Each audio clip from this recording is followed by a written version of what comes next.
దేనివల్ల మనందరం అన్నదమ్ములం అక్క చెల్లెళ్ళాం అంటే మనందరికీ అమ్మ పార్వతీదేవి, మనందరికీ తండ్రి పరమశివుడు.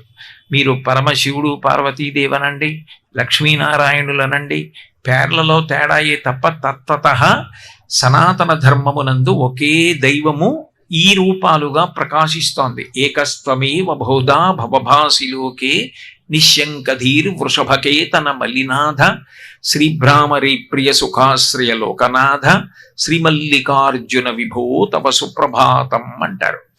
వేదమును ప్రమాణంగా చేసుకొని అందరం కలిసి ఏ వైదికమైనటువంటి పద్ధతిలో ఆరాధన చేస్తున్నామో ఆ భగవంతుడు భక్తులు కోరుకున్నప్పుడు రూపాలతో ప్రత్యక్షమయ్యాడు. అలా ప్రత్యక్షమైన రూపములు అనేక రూపములు పొందాయి, కానీ తత్వతః భగవత్తత్వము ఒక్కటే. ఆయనే శివుడు, ఆయనే నారాయణుడు.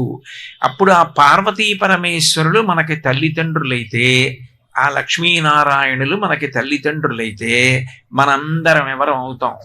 మనందరం అన్నదమ్ములం, అక్క చెల్లెళ్ళం అవుతాం. వైకుంఠ ఏకాదశి ఉత్తర ద్వారాల దగ్గరికి, వెంకటేశ్వర దేవాలయాలకి, విష్ణువాలయాలకి అందరూ వెళ్ళారు. అందరూ వెళ్ళినప్పుడు భార్య భర్త వెళ్ళినా అమ్మవారిని చూసి అమ్మా అంటారు. అంతేకాని భర్త నేను అమ్మా అంటున్నాను, నువ్వు అలా అనకూడదు, నువ్వు అత్తయ్యాను అంటాడా? అనడు.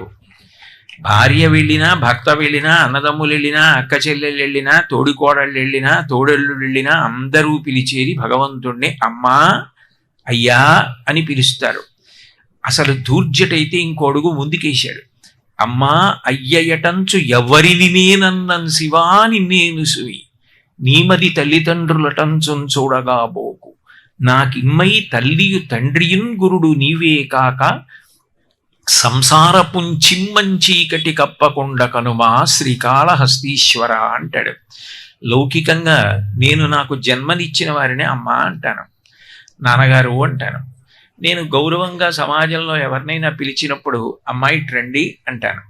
నేను అమ్మా అని ఎవరినన్నా, అయ్యా అని ఎవరినన్నా, ఓ కాళహస్తీశ్వర నిన్నేను సుమా, జ్ఞానప్రసూనాంబ నిన్నేను సుమా, మనందరం అన్నదమ్ములం అక్క చెల్లెళ్ళమన్న భావన మనకి నేర్పినటువంటి వేదములు కానీ పురాణములు కానీ ఏకో దేవ సర్వభూతాంతరాత్మ సర్వభూతేషు గూఢ, ఇది మనకి వేదం నేర్పినటువంటి మాట. మాతాచ పార్వతీదేవి శంకరాచార్యులు వారు నేర్పినటువంటి మాట.